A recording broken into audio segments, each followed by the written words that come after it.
परमेश्वर कबीर जी आकर के हमें यहाँ ज्ञान सुनाते हैं, रह रह कर ये सत भक्ति हमें बताते हैं और अपनी प्यारी आत्माओं को सत भक्ति करा करके और सतलोक ले जाते हैं। अब पुण्यात्माओं, जैसे परमात्मा कहते हैं, इंद्री कर्म न लगे लगारम, जो भजन करे निर्द्वंद्व रे, गरीबदास जग कीर्ति होगी जब लग सूरज चंद्रे। अब जैसे मीराबाई जी थी, मीराबाई जी थी, वो भी एक पुण्य आत्मा थी और उसको बचपन से ही ये प्रेरणा थी हो गई कि भगवान की भक्ति करूं। ये पिछले संस्कारों से ही ऐसी दृढ़ प्रेरणा होती है।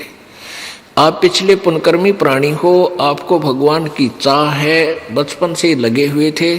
ये दास भी बचपन से ही भगवान में बहुत आस्था रखता था, लेकिन ज्ञान था नहीं। लोक वेद के आधार से हनुमान जी की पूजा करता था, श्याम जी बाबा की पूजा करते थे जो परंपरागत थी, राम कृष्ण को अपना इष्ट मानते थे, विष्णु जी को, और भगवान शंकर की भी। फिर बाकी जितने भी देवी देवता सामने आ जाते, सबकी स्तुति आरती, जय गणेश देवा, कभी संतोषी माता की, कभी किसी की। तो ये सब पूजाएं हम किया करते थे, क्योंकि हम रह नहीं सकते भगवान की भक्ति बिना। ये आत्मा डट नहीं सकती, पुण्य आत्मा जो होती है। तो ऐसे ही मीराबाई जी को बचपन से ही लगन लगी। अब जैसा उसको लोकवेद पता था, लोकवेद के आधार से वो श्री कृष्ण जी को भगवान मानती थी। श्री ठाकुर जी की मूर्ति का अगर डांस करती थी, रोती थी, नाचती थी, और जिसके कारण उसको बहुत सा लाभ मिला। परमात्मा कहते हैं, मात पिता सुत स्त्री आलस बंधु काणे, संत मिलन को जब चले है ये अटकावे आने।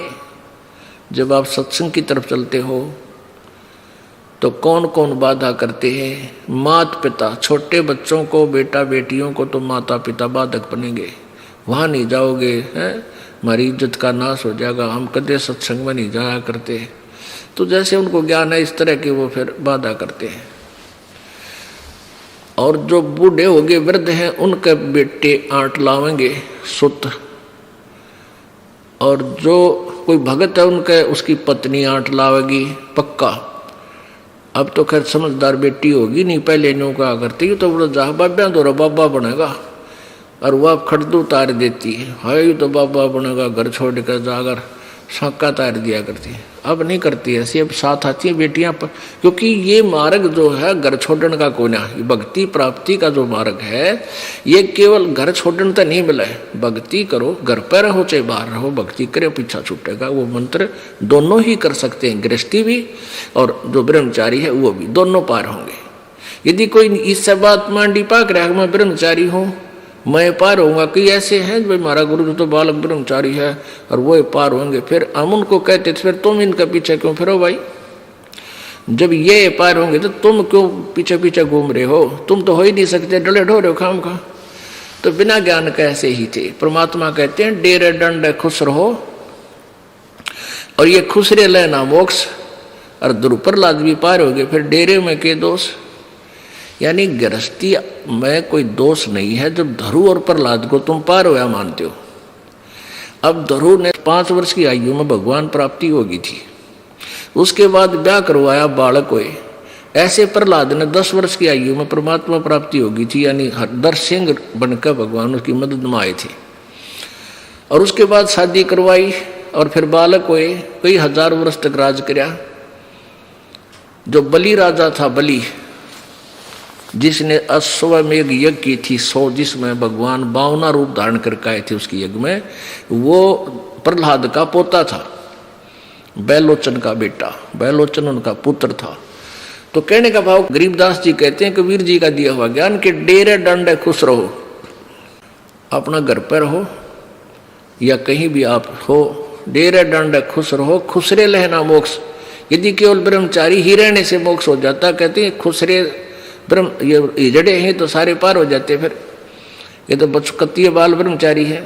कहने का भाव ये है कि दुराचार बुरा है भाई, उपद्रव गंदे कर्म गंदे ही होते हैं, लेकिन अपना डेरे डंडे खुश रहो, संतान उत्पत्ति करो, बकवाद मत करो, अपनी भक्ति करो और पार हो जाओगे, कोई दिखता को नहीं। तो ऐसे मीराबाई जी जैसे कहा ना, माता पिता सुत स्त्री और आलस बंधु कान, किसी के तो फिर बेटा बेटी वृद्ध हो जाते हैं तो बेटा बेटी नान दे, 100 तरह की बातें उड़ाओगे संसार के, कहेगा फलान है कहाँ जाते हो, ये नहीं वो, और फिर या फिर ये लोक लाज बंधु कान, और या फिर आलस। जैसे सत्संग में चालन की तैयारी हुई, कल देखूंगा आज को नहीं चलता। एक भगत बताओ था कि एक बार मैंने कान पकड़ दिए तो जब भी छुट्टी मिला सीधा भाग गया हूँ, भगवान के अड़ बैठे अमृत वचन सुना। एक बार 5-7 दिन का सत्संग कराया करते हम पहले, उसने छुट्टी भी पहले दिन यूँ कहता है भगवान छुट्टी मिल जाए मैं 7 दिन सत्संग में सुनूंगा, वह छुट्टी मिल गई, नौकरी करता था। ने बोला मैंने सोची कल देखूंगा कल चलूंगा, और नीत न्यो थी कि लास्ट में 1-2 दिन चलूंगा, इतना रेस्ट करूंगा। अब जिस दिन सत्संग शुरू होना था उस दिन उसका दूसरा सत्संग शुरू हो गया, वहां उसकी बहन का बटेऊ आ गया, उसका जीजा। वो आगे ने बोला मैंने भैंस लेनी है। अच्छा ले भाई, उसने नाटक क्यों करे, ताजी ताजी रिश्तेदारी। पहले तो उस गांव में दिखाई भैंस नहीं समझ में आई, फिर दूसरे किसी ने बताई कि वहाँ और गांव है 20 किलोमीटर, वहाँ गए फदर फदर की तो पैदल को वहाँ बसा बैठे। यानी जिस दिन भोग लग गया उस दिन उल्टे आए, भैंस भी ना मिली। जब घर ना आए 7वें दिन धक्के खा कर किता गोबर में लोटे किता रोटी मिली किता ना मिली। तो उस दिन पाछे ने बोला मैंने कान पकड़ दिया, ये पाछे नहीं रहूँगा यहाँ पर, ये तो और वो जहाँ मैंने आनंद लेना था, परमात्मा का लाभ मिलना था, उसके स्थान पर इस आलस ने मेरी और रिहर्सल करवा दी। तो यहाँ परमात्मा कहते हैं मात पिता सुत स्त्री, और किसी का पति अपनी पत्नी ने फांसी घाल के बैठ जाए तो नहीं जाएगी, नो है रो है। तो कहने का भाव है ये काल के ही अड़चने हैं, और ये काल की अड़चन इसलिए है कि यो भक्ति ना करे, संतों के पास ना जावे, और यूँ यही मर खप के और गधा कुत्ता बन के धक्के खानता रहे। काल ये चाहता है और भगवान ये चाहता है परमात्मा कि ये परमात्मा की प्रेरणा में कहीं ना कहीं जाते रहे। मेले ठेले जाइयो मेले बड़ा मिलापे, पत्थर पानी पूजते कोई साधु संत मिल जाते। अब जैसे हरिद्वार के अंदर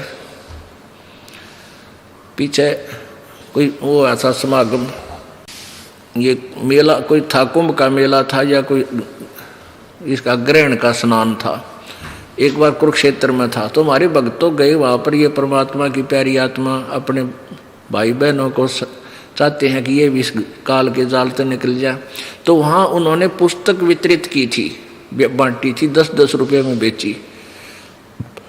वैसे तो ये है भक्ति सौदागर का संदेश, ये बुक है, ये हमारे को बहुत ज़्यादा कीमत में बनती है, यानी 20-22 रुपये में पड़ती है, और हम इसको 10 रुपये में देते। पैसे तो हम फ्री देते थे पहले, लेकिन फ्री तो ले हैं, उठा के किधर फेंक दे हैं, फिर वो दुकानदारों के पास रद्दी के काम में पड़ी पाई हमने।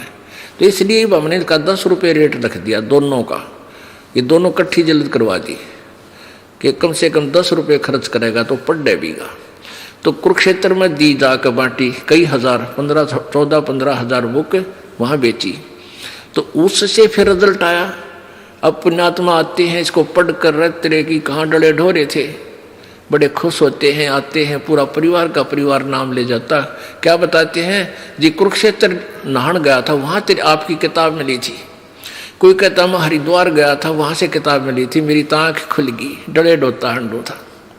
तो परमात्मा कहते हैं तो ये प्यारी आत्मा सत्संग की कोई ना कोई आड़ पकड़े ही रहती हैं और लगे ही रहती हैं।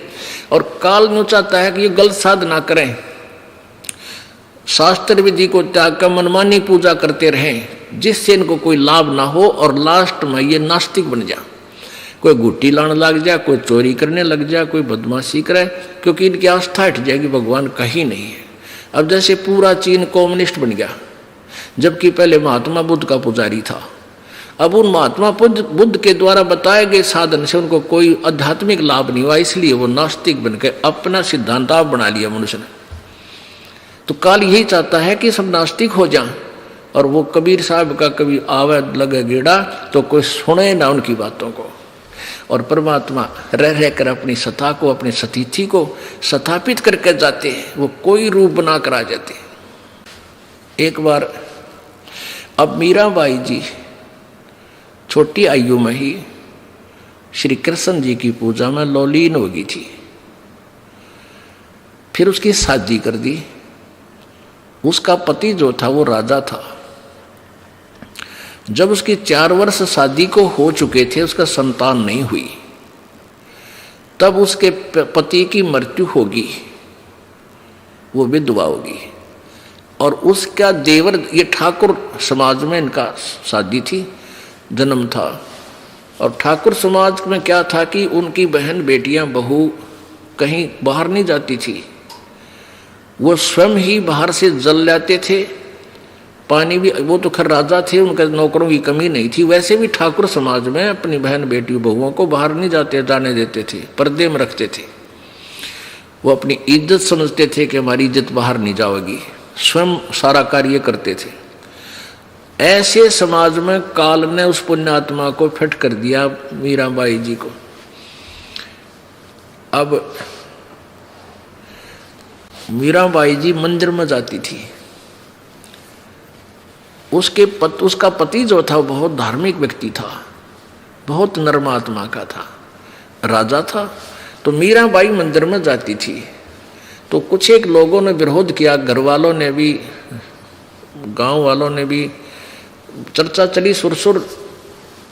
तो उसको मना किया, कहा कि इसको मना करो, ये सत्संग में ना, मंदिर में ना जावे, हमारी इज्जत है। तो मीराबाई से उसके पति ने एक आध बार कहा भी कि आप यहीं भक्ति कर लो। तो वो कहने लगी, नहीं जी, मैं तो, मेरी तो आस्था ठाकुर जी में है। हमारी सबकी ऐसी श्रद्धा थी कि मंदिर में भगवान है। ऐसी दृष्टि से मीराबाई कहने लगी, जी मैं तो मंदिर में जरूर जाऊंगी। तो उस प्यारी पुण्यात्मा ने ज्यादा विरोध नहीं किया, वो भगवान से डरने वाला था। तो उसके रहते वो मंदिर में जाती और आती थी। उसकी मृत्यु के बाद उसका देवर जो है, उसके पति का छोटा भाई, वो राजगद्दी पर विराजमान हो गया। और उसने मीराबाई पर प्रतिबंध लगा दिया कि तुम मंदिर में नहीं जाओगी। वो कहने लगी, देखो जी, मैं मंदिर में अवश्य जाऊंगी, मैं भगवान बिना रह नहीं सकती। उसने हर तरह से उसको समझाना चाहा कि तुम, हमारी इज्जत है, पहले तो भाई जीवित था, हमें कोई दिक्कत नहीं थी, ये भाई जीवित है नहीं, दुनिया पता नहीं के बात बनावेगी, और मैं तुझे कति अलाउड नहीं करूँगा। वह बोली, जी आपकी मर्जी, कुछ भी करो, मैं तो जाऊंगी, मेरा दिल नहीं, मैं नहीं रह सकती भगवान बिना, मैं वहाँ जाऊंगी मालिक के दरबार में, मंदिर में। अब उसने बहुत कुछ कहा पर ना मानी। तो उसने सोचा इसको मार दूं, और वैसे सीधा मारूंगा तो बदनामी, फिर इसके माता पिता भी, रिश्तेदार भी फिर मेरा विरोध करेंगे, कोई उपद्रव ना हो जाए। तो इस दृष्टिकोण से उसने और चाल चाली। उसने क्या किया कि एक दिन अपने बच्चे का जन्मदिन मनाया।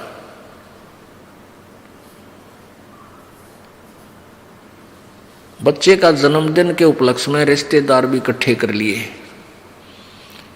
और उधर से एक इस जो ये सर्प रखता सपेरा, उससे बात कर ली कि एक ऐसा सर्प ला दे जो एक बार डसते मर जाए आदमी, पानी ना मांगे। तो सपेरे ने ऐसा ही सर्प ला दिया कि ये लो जी, एक बार उसमें बंद कर रखा था। एक जो गहने होते हैं ना, गहनों का एक बॉक्स होया करता पहले, डब्बा अलग से बड़ा, इतना बड़ा, क्योंकि कई तरह के गहने था में चांदी के, इतना बड़ा होया करता बॉक्सा हमने देखा। और उसमें रख दिया कि इसमें डाल दिया है, और इसके खोलते माथे में डंक मारेगा यो, और मारते ही फिर पानी भी नहीं मांगे। तो उसने गहनों के डिब्बों में वो सर्प बंद करवा के और बंदी द्वारा, नौकरानी द्वारा मीरा के कमरे में भिजवा दिया। जिस दिन सब रिश्तेदार आ चुके थे और सुबह सुबह और शिरोमणि बनानी थी, और उसको कहा कि मीरा को कह दे इसमें हार है, इस हार को गले में पहन लेगी, ना मेरी इज्जत का नाश हो जाएगा। लोग न्यों कहेंगे भाई की मृत्यु के बाद अपनी भाई की पत्नी को कोई अच्छा ओढ़न पहनने को नहीं दे रहा, दुखी करता है, मेरी इज्जत का नाश ना कर दे, न्यों कह दिए साफ स्पष्ट। वो नौकरानी वो हार लेकर, वो गहनों का डिब्बा लेकर गई, नौकरानी को भी नहीं पता था। उसने कहा कि मीरा ऐसे ऐसे राणा ने कहा है, और ये इसमें हार है बहुत कीमती, तू पैर लिए, आज रिश्तेदार आए हुए हैं और नहीं पहनेगी तो मेरी बेइज्जती हो जाएगी, और आज इसको जरूर पहनना तू। लेकिन मीराबाई नहीं पहना करती थी, उसको हार श्रृंगार में कोई रुचि नहीं थी। ये तो बनावटी काम है जो नकली लड़कियां करती हैं, जिनको भगवान से डर नहीं, ना ज्ञान क्या है का। तो उसने वह बोली रख दे, मैं आप पैर लूंगी। उसने रख दिया। अब मीराबाई ने सोची जब ना पहनूंगी तो यूं तंग करेगा तना और गणा, और मेरे लिए तो मट्टी है यार, यह दुखी करेगा मुझे और काम का बात बढ़ेगी, मुझे टेंशन बनेगी। उसने सोची इस हार ने पैर लेती हूँ, 2 घंटे गाल लूँ गलों में इस मट्टी ने। तो यूँ करके उसने डब्बा खोला, उसमें एक जो हार था वो हार नहीं था, वो सर्प का हार बन गया। इतना सुंदर हार बन गया, सर्प का गले में डाल लिया। अब वो तक साथ साथ आ लिया, थोड़ी देर पीछे अगमरी पावेगी और सांप वहीं पाओगा कि तो कमरे में लोग कह दूंगा सांप लड़ गया, वो तो बातें नहीं कर सकेगी क्यों यार के नहीं। और बंदी को धमका दिया था जिक्र नहीं कर देगी कितना भी कुछ हो जाता है, यानी चुप हो जाइए, तो कुछ नहीं बताना किसी को, कुछ किसी तरह का। मतलब उसको ऐसा कह दिया था कि तू रख के आ जाना और वहाँ जिक्र नहीं करना। तो उधर से वो गया साथ में, मीराबाई उस हार को पहनने बैठी जो सर्प से कन्वर्ट हुआ था। अब वो कहता है, वो राणा कहता है कि ये हार कहाँ से लाई तू बदौरत, ये हार कहाँ से लाई इतना कीमती, कि मंदिर में जाती है वहाँ बकवाद करती है तू, वहाँ से ये हार लाई है। वो कहने लगी जी ये हार आपने ही भेजा था, आपने ही भेजा था, इस बक्से में था। तो कहता क्या बात कहती है, कहाँ जी इसमें था, इस बक्से में। और बंदी बार गेट में नौकरानी बैठी थी, वह बुलाई कि कहाँ वो बक्सा की, यही है जी।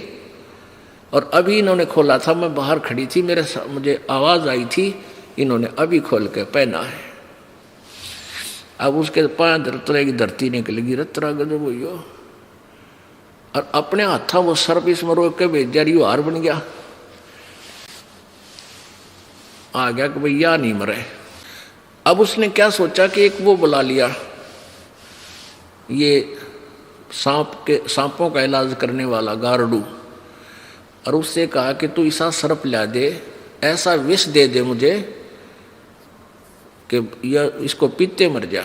तो उसने कहते हैं कि ऐसे इतना जबरदस्त विष दे दिया ला के कि एक बार ओठ का जीभ का भी ला दिया ना, एक घूंट भी अंदर ले जाएगी तो भी मर जाएगी, बोल नहीं सकेगी। अब उसने क्या किया,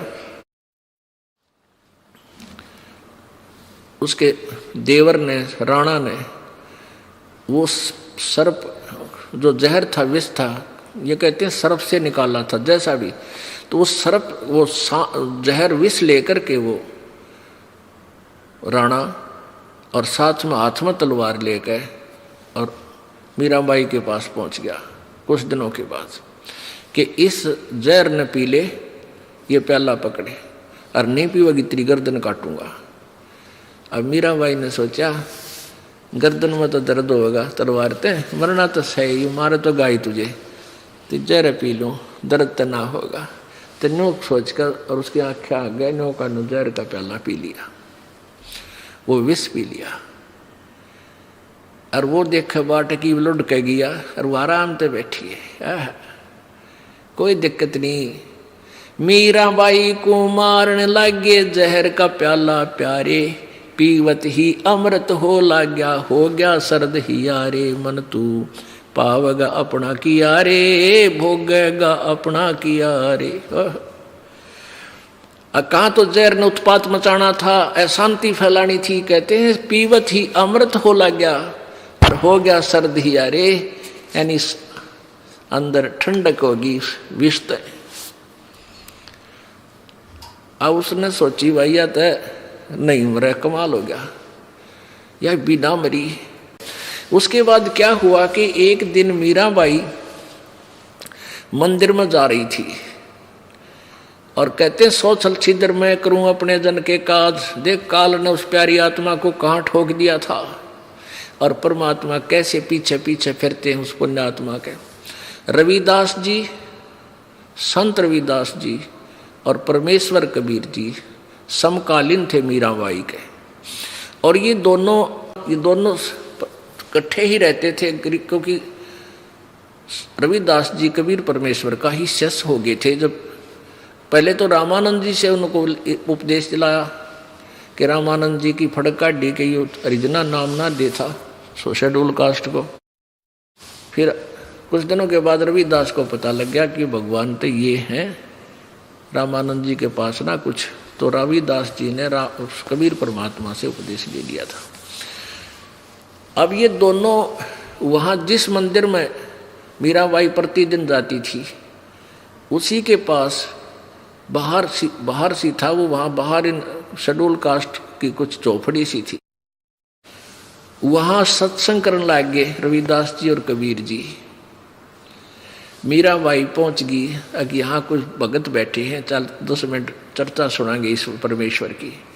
तब परमात्मा ने, परमेश्वर कबीर जी ने सृष्टि रचना सुनाई। ओहो, मीराबाई को धक्क देसी हुई कि मैं तो कृष्ण से ऊपर किसी को भगवान नहीं मानती, और महाराज जी तो कृष्ण जी के ऊपर और बहुत सुप्रीम पावर बताते हैं।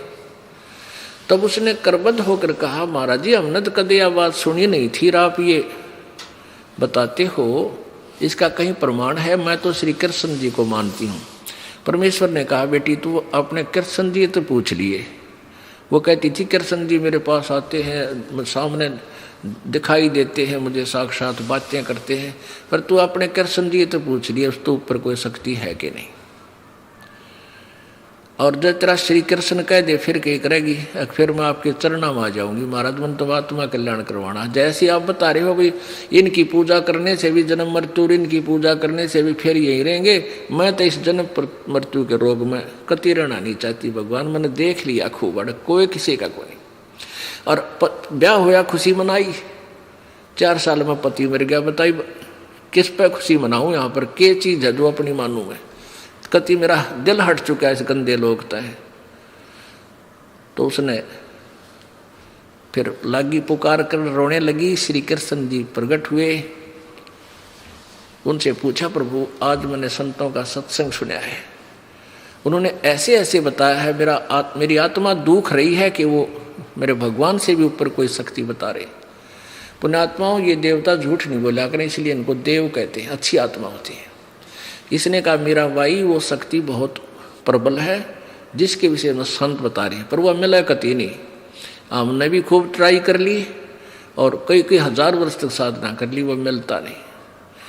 मीराबाई बोली, सत्साहेब महाराज जी बस ठीक है।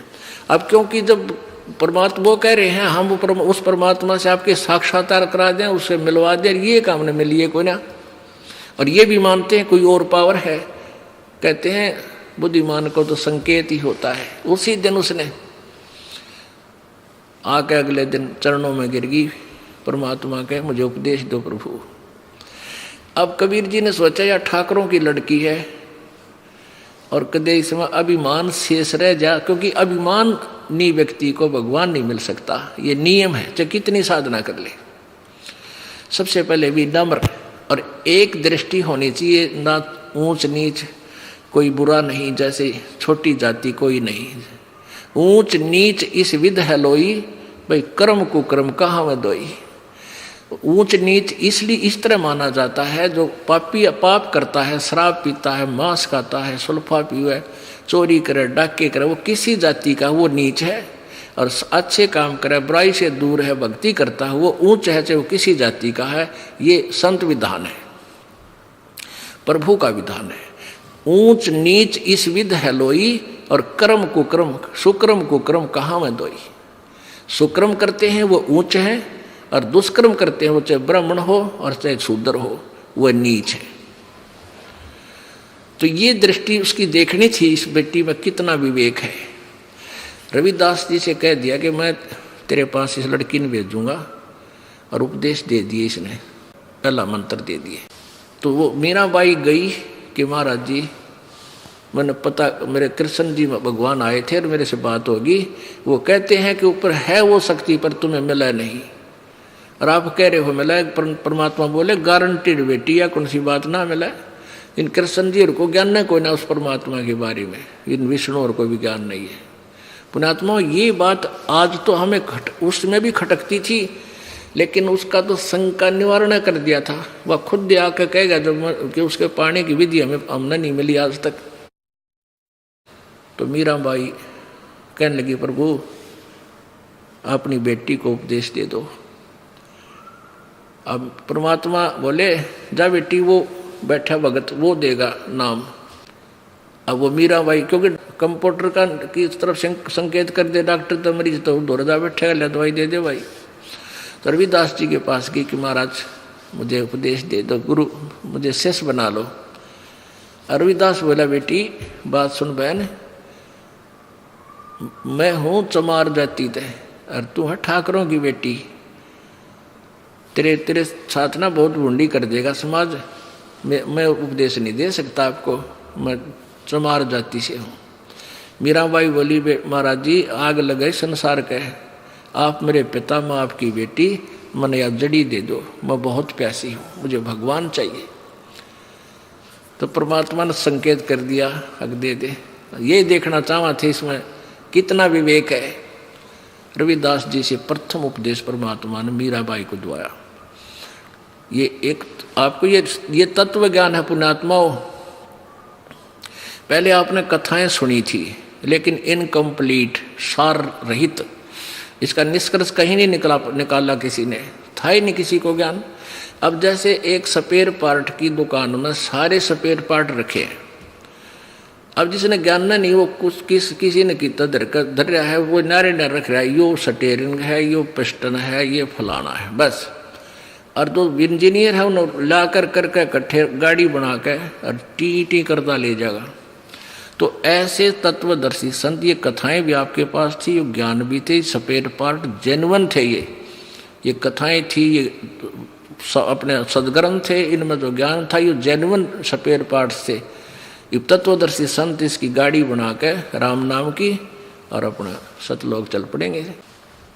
फिर वो पहले तो वह दिन में जाया करती मंदिर में, अब वहाँ परमात्मा कई दिन डट गए, फिर रह के फिर आ जाते दोनों जने कि संस को खूब तैयार करके फिर दूसरा नाम भी देना है, आगे भी इसको तैयारी करवानी है। तो फिर वो रात में सत्संग करते परमात्मा, दिन में धंधा करते मजदूर लोग, शाम में अपना सत्संग सुनते। तो मीराबाई फिर रात में जान लाएगी उस जहाँ वो सत्संग हुआ करते थे। अब उसने राणा ने, उसके देवर ने सोचा पहले तो दिन में गड्ढा करती, चलो दिन वाली भी माटी पड़े सी, भी रात न जान लगी, अब बता दुनिया के थूकेगी हमने, और मार ली, सारे काम कर लिया, मरती नहीं। तब उसने उसकी माँ को बुलाया और उसको समझाने के लिए प्रार्थना की। तो मीराबाई और उसकी माता का कैसे संवाद होता है पुण्यात्माओं। मात पिता सुत स्त्री आलस बंधु कान, संत मिलन को जब चलाइए अटका में आण, इनका अटकाया अटके नहीं, और संत मिलन को जा, कह कबीर सो संत है वो आवागमन नसाए। इस उदाहरण को सिद्ध करने के लिए आपको ये कथा सुनाई है। क्या बताते हैं? सत्संग में जाना मीरा छोड़ दे, सत्संग में आए मारी लोग करें तकरार, सत्संग में जाना मीरा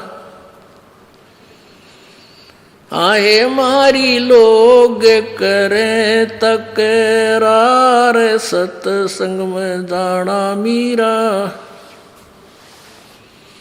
सत्संग में जाना मेरा ना छूटरी, सत्संग में जाना मेरा ना छूटरी।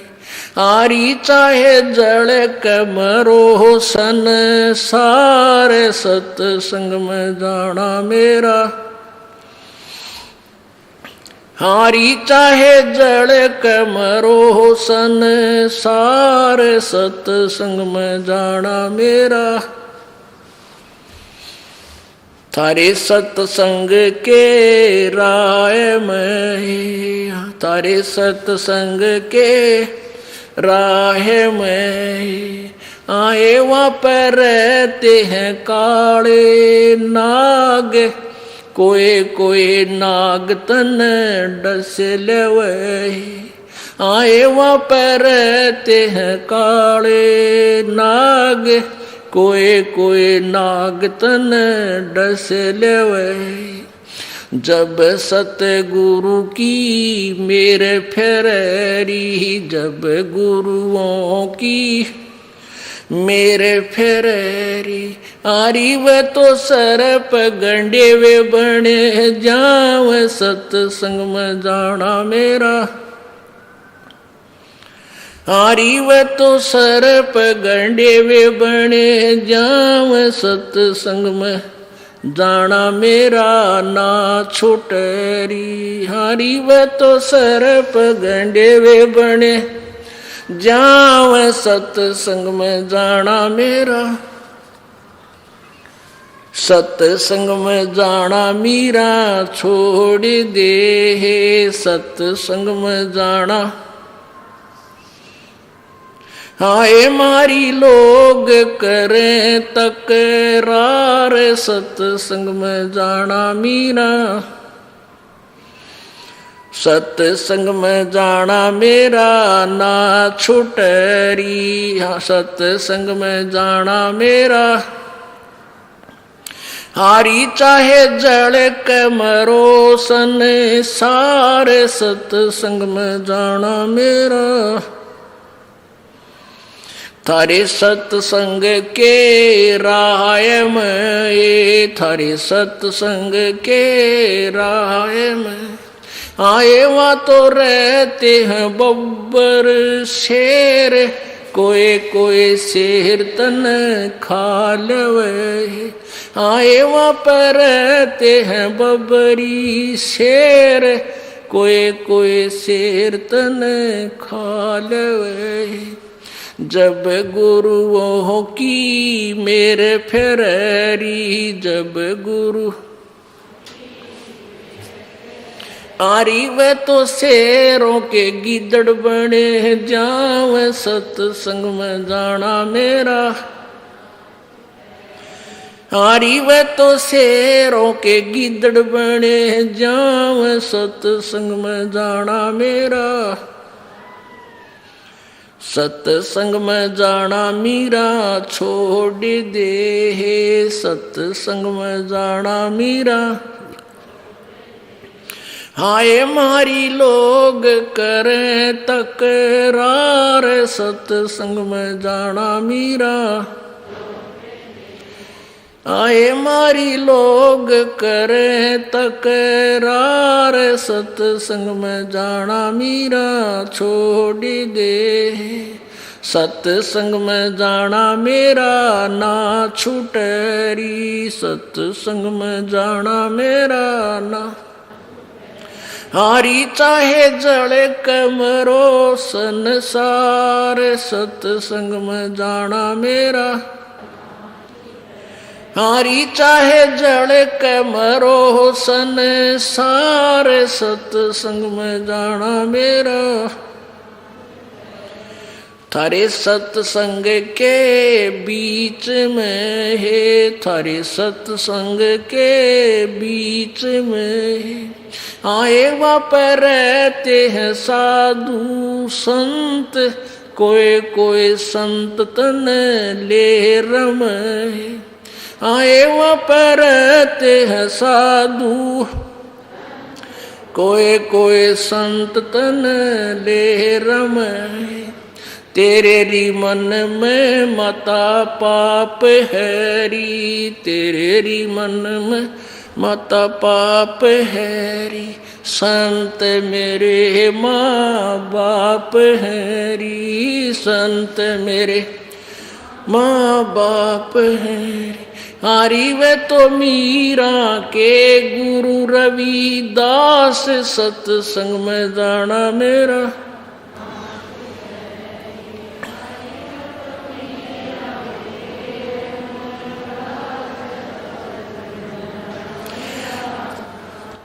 थारे सत्संग के